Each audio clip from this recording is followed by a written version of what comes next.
have the strength or the stamina to be president. She doesn't. She doesn't. And you know what? And I say it, and I say it strong. You ever notice she goes and has something, and then you don't see her for 3-4 days? We can't have that. We need somebody with endurance, with unbelievable strength. We just can't do this. We can't do it anymore. Who do you suppose Donald Trump thinks that person is? Let me let you guess. Donald Trump, probably. In Sarasota over the weekend, showing some of his growing concerns, perhaps, for the health of former Secretary of State Hillary Clinton. Back in late 2012 and early 2013, Hillary Clinton was hospitalized for blood clots due to a concussion. Remember those glasses she was wearing? So could her health actually play a factor in her presidential candidacy? To talk more about this, we're joined by columnist for the Fiscal Times, Liz Peek, and Democratic media strategist and vice president of KateCom Public Relations, Franco Ripple. Great to speak with you both. Franco, is that really fair criticism coming from Donald Trump? I mean, there's also some stuff in this email about Hillary Clinton's staff talking to Roger Goodell about concussions. What do you make of all this? Well, of course, I don't think it's a fair line of questioning, but consider the source. If Hillary Clinton doesn't have the health to be president, Donald Trump certainly doesn't have the brains to be president. I don't think it's a fair line of questioning, considering this is a person who traveled to 110 countries in her tenure as Secretary of State. She is on the campaign trail running for president of the United States. I would challenge anyone, including the other folks who are running, to keep up with the rigors that she does on a regular basis. I also think it's a little bit of an unfair line of questioning, perhaps because she's a woman. You don't usually see come on, men... Franco. No, this has nothing to do with the fact that she's a woman. John, I don't think you see men getting this question very often unless they talk about men's age all the time. They did it to Ronald Reagan. Liz, come on. You're running for president. Your health is definitely a factor. I was actually kind of thinking that it really was sort of a stupid line of attack. But let's face it, John McCain came in for tremendous scrutiny because he'd had a melanoma. I remember a front page of the New York Times about how melanoma can often lead to death. Well, John McCain seems pretty okay to me and has never had what Hillary Clinton is described as having as a confused moment. So, look, I think this is complete red herring. If there's an incident on the campaign trail where Hillary looks not herself, where she's not well, then I think, yes, it will emerge because there have been constant rumors about this.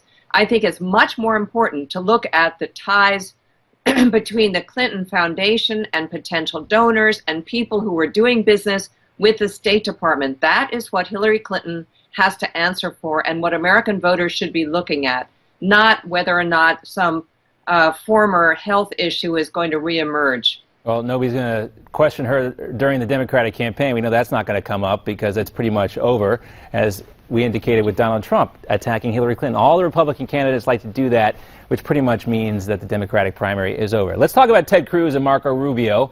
They're rising in the polls, and also when that happens, they're going to bump up against each other, taking some hits. Let's take a look.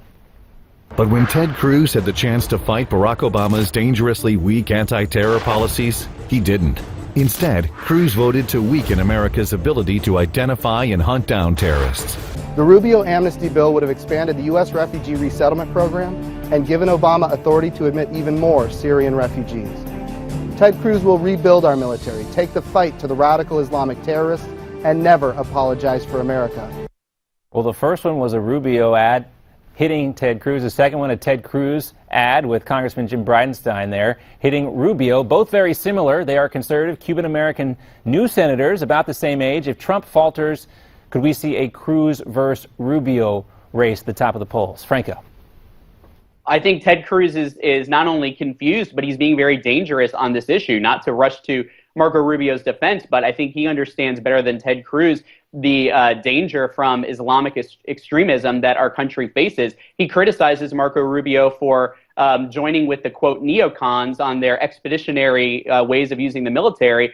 But then he says that he'll take the fight to radical Islamists. You can't have it both ways, Senator. You can't say that you're for, gutting. For example, this week, Marco Rubio's camp took it to Ted Cruz for trying to gut the Patriot Act. You can't say that you're for building a strong military and taking the fight to people who would do us harm, while at the same time gutting the provisions that keep us safe. All right, Liz, last word to you. Ted Cruz is a very smart guy, but Marco Rubio does seem to have an advantage when it comes to the facts on foreign policy. If this is a foreign policy security election, doesn't he have an advantage over Ted Cruz?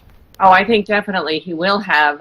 Ted Cruz is making a pretty strong move amongst evangelicals and in Iowa in particular. But here's the bottom line. Every time there's a theoretical matchup, Hillary Clinton versus various GOP candidates, Marco Rubio is the one who consistently beats her. Trump doesn't beat her. Cruz doesn't beat her. In a general election, from the beginning, Marco Rubio has been the person who could best take on Hillary Clinton. And I think voters will come around to understanding that. I think we're still all hoping for that brokered convention in Cleveland, though, with Donald Trump playing a big, or should I say, huge role. Guys, thanks for being with us.